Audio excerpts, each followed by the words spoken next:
Dinosaurs, believed to have been extinct millions of years ago. But is it true? If so, let us look at some fascinating evidences that proves that dinosaurs and humans coexisted, perhaps till today.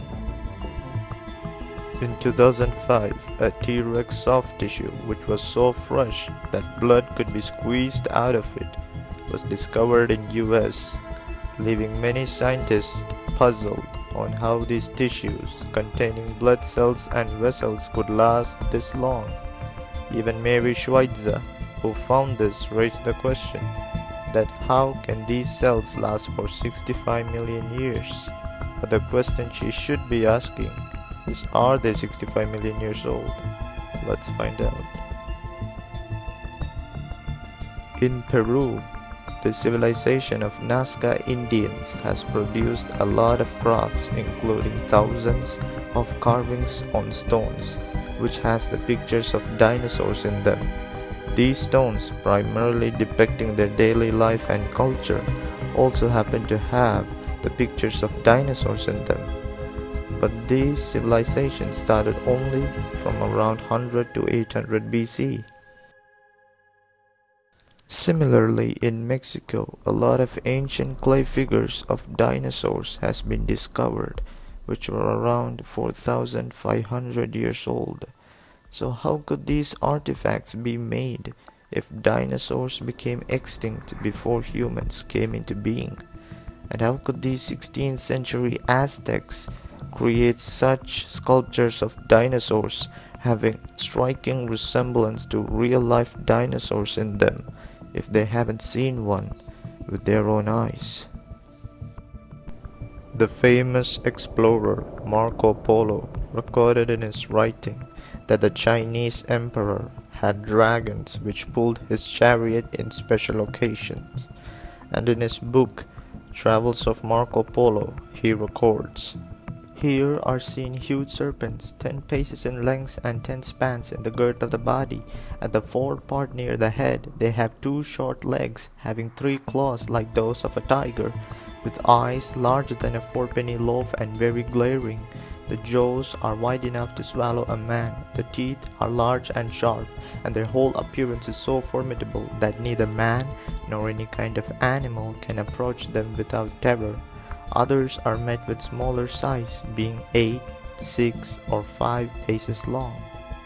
The word dinosaur was only coined in 1841 by Sir Richard Owen, which means before that it was called by other names, the most familiar name being dragons, and surprisingly, even a 1946 dictionary has a definition of dragons as this, which means that they are not extinct, but they are rare.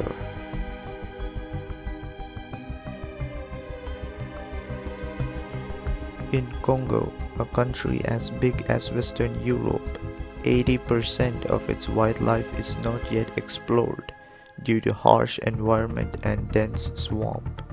The tribals, US explorers, and Congo government officials have had encounters with an apatosaur, which the locals call as Mokele Imbebe. The locals have regular encounters with the beast, and it has gained much attention that books and movies were released regarding the beast on account of eyewitnesses. One of the flying dinosaur, or pterodactyl, was hunted by US soldiers and cowboys in 1800s, and numerous accounts of encounters with pterodactyls has been recorded from Texas, Alaska, Congo, and many other countries. In 1925, a sea monster which at first glance may look like a dolphin or a whale was washed up along a Californian beach. But a closer look and a thorough study by E.L. Wallace, President of Natural History Society of British Columbia, records that it was a plesiosaur, the water dinosaur. And there were several other encounters with plesiosaurs across the world, like the Lake Champlain monster, The Lake Champlain is a big glacial lake within the boundaries of US and Canada. The first recorded sighting of the plesiosaur was by French explorer Samuel de Champlain in July 1609, where he records in his journal a 20-foot serpent with a horse-shaped head and a body as thick as a keg, and the most famous encounters being caught by a woman named Sandy Mancy and her family in 1977. Similarly, Lake Okanagan in Canada has its water dinosaur by the name Ogopogo, which has been cited by many that it has now been officially recognized as its dwelling place. The story, sightings, and encounters with dinosaurs does not stop there, but it continues till the present day. But one question still remains. If dinosaurs became extinct 65 million years ago, then what is the explanation behind these encounters and historical records? Can all these evidences be put under the bracket of hoax or misunderstanding? No, but the truth and the explanation to this can be found in the story of Noah and the global flood.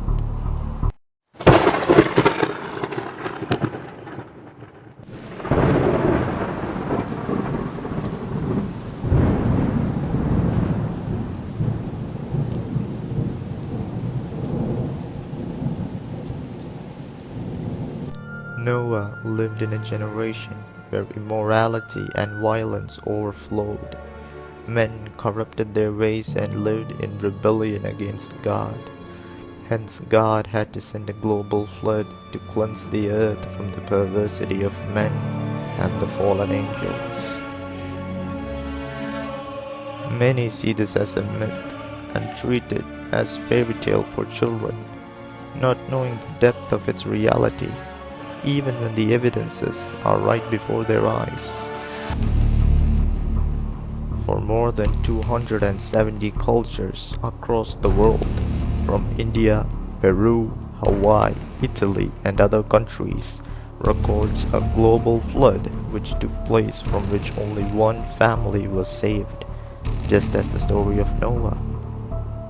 In 1986, the researchers of Ron Yat on the Ark of Noah on Mount Ararat in Turkey was officially recognized by the Turkish authorities.